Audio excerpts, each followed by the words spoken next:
first into top quarter. Lights go out. Good start by Tim Harvey. Gets almost in alongside Michael Kane. Not a bad start by Michael Meadows either. Stuck up behind his teammate with red lights as they go down towards the first corner. Michael Kane has the outside line. Tim Harvey has the outside line there.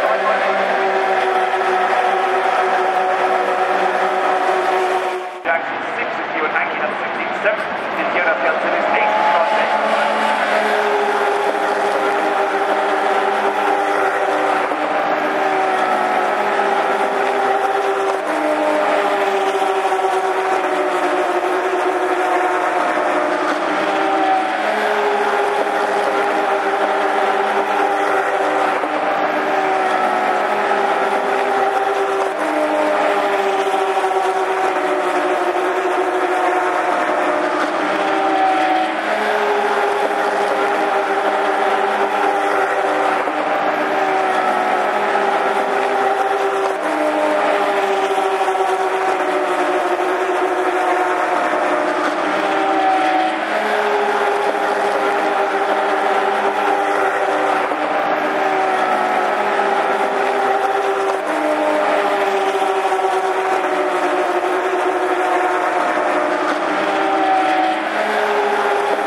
So ladies and gentlemen, here today at Silverstone, the 2010 Red Arrows.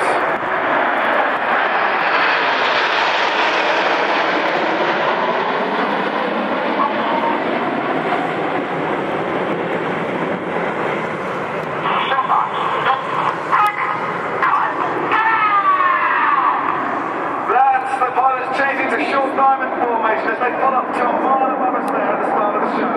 The team this year is led at the front there by Red 1 squadron leader Ben Murphy, known to us on the team as Baz. He's a former Harrier GR7 pilot and has served on 1, 4 and 20 squadrons with the Royal Air Force.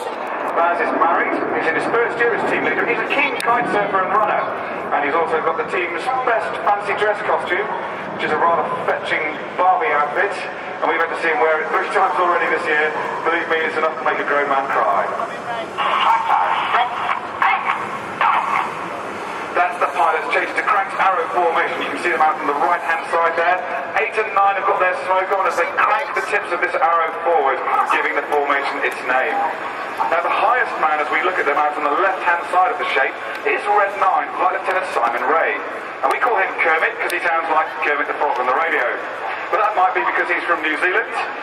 And he joined the Royal New Zealand Air Force first, where he flew the A4 Skyhawk, before coming to the Royal Air Force in 2002, where he flew the Harrier. So again, another man with several tours in Afghanistan under his belt. So this is the cranked arrow roll, and the reason I mentioned Kermit is on the left-hand side, the lowest position as we look at them now.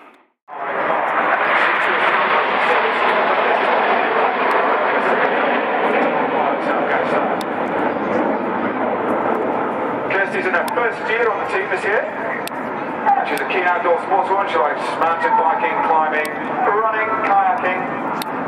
With her husband, who's also an RAF pilot, and the two of them can be found in the Lake District whenever they're not flying jets. Now this is tango formation, one of the most difficult formations for the pilots to fly.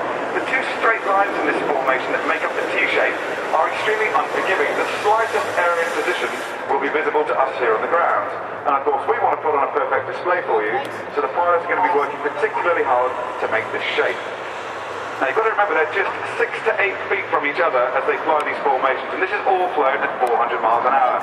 So as the white smoke comes on, this is...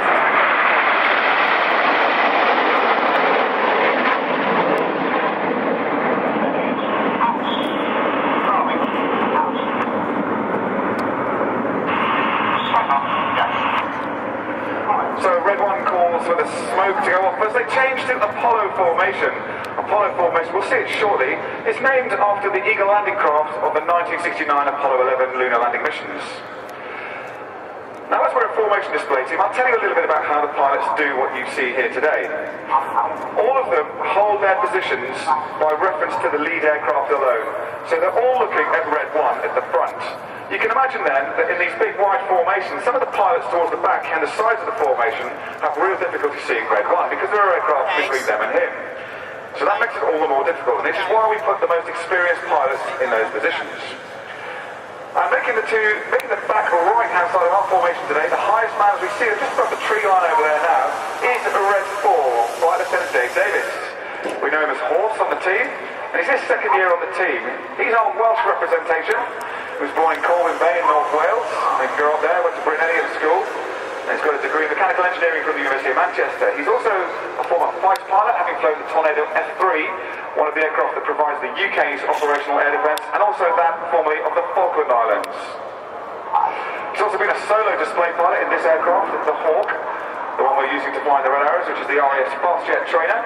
So he's an experienced display pilot. And right now he's making Apollo G6 very easy. This manoeuvre is called the Apollo Twister. They start the second half of this roll, which is the second of 2 3/4 barrel rolls.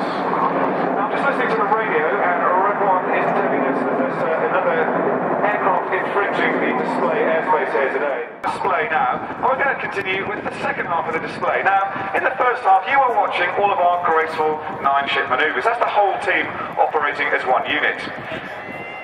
The formation is large, the manoeuvres are graceful, and in the second half, we're going to spice things up a little bit. So we break the formation down into 2 parts, which I'll tell you about in just a moment. We're going to hopefully pick it up in the second half now, but the crowd runs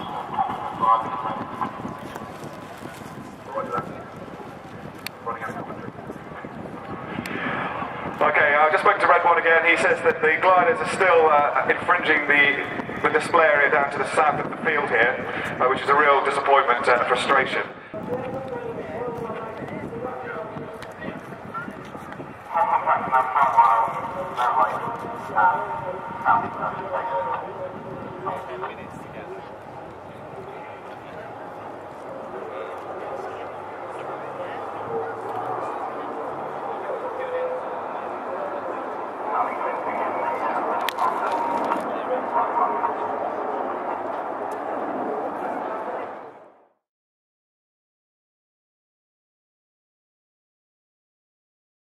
This time, although he's on the outside of the front row, determined to make sure he gets into the first corner first, but I don't think he has more ribbon from the second